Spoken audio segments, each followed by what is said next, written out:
I also have questions about the broken statue of Ifrit that's found in the Interdimensional Rift.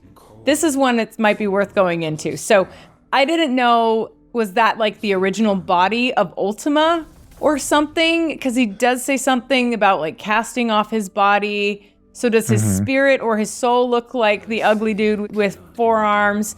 And he really is supposed to look like Ifrit? Like, same question with the Ifrit statues all around the Nexus, right? Like, I didn't know what was going on there. And I thought that the publication Dual Shockers actually had the most interesting answer in their article entitled, Who is Ifrit? By Joshua Leeds. He says, near the end of the game, Clive and Joshua come across a creature that looks like Ifrit but is long dead and turning to ash. So that's the one I'm talking about.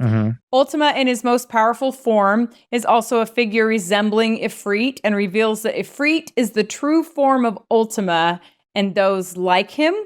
As Clive was mythos, or a new perfect vessel for Ultima, he was given the ability to take a form much like that of Ultima's true form to steal other icons' powers to prepare the form for Ultima.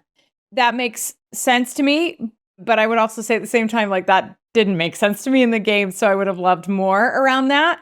And then this article went on to say, well, Ifrit is the icon of fire.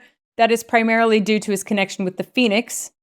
Through Clive's blessing of the Phoenix, his Ifrit was given fire and became a second icon of fire, while also having the ability to take and use other elements. If Clive was born into a different family or received a different icon's blessing, it's possible he would have taken that icon's element instead of fire. I mean, we all know Ifrit is the dominant of fire in every Final Fantasy game, but I guess that could be true for this one. That one actually kind of makes sense because we talked about it in a different episode, but remember I had kind of this theory because Ultima referred to Origin as his arc.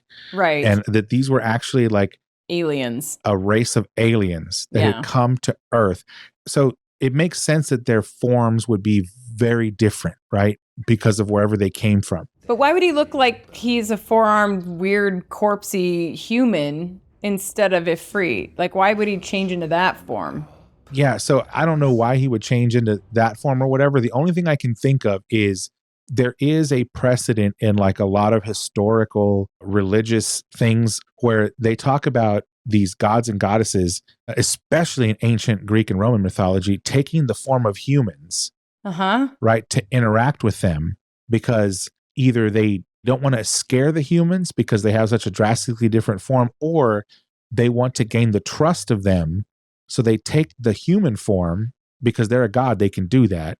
And that's how they choose to interact with humans rather than show up in their natural god state. So it kind of makes sense. But then did Ultima just do a really crappy job? Because he does not look like a human. He just looks like a weird 4-armed, creepy corpse. Like, you know what I mean? Like, well, I'm certain that's not what it started as. That's what he ended up as. I don't know. It's just one of these things where like it makes sense that the version that he shows up as is humanoid as opposed to being like a kaiju. Okay. It would make sense if he's trying to interact with humans.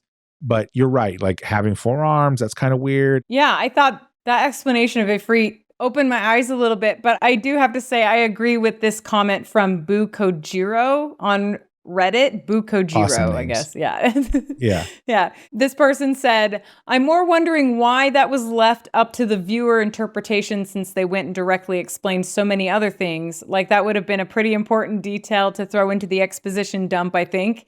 That should have been what Joshua explained to Clive about his final realization about the mural, but instead he just waxes poetic about the power of human faith. I agree with that. Because it's okay to have that fantastical story, but if it's not communicated to the audience, then we just end up being confused, and confusion and ambiguity, I will always say, is the enemy of storytelling. And so I would have just liked to see that, even, like he says, thrown in the exposition. Even if it's got to be on-the-nose dialogue, right? It's better than not having anything at all. Yeah, even if you had like found it in a book somewhere or in an inscription on a wall. Yeah, right? Exactly. Something. Anything, right? Something that you have to hunt for in a side quest that's like, you know. DLC. Yeah, or one of the many DLCs.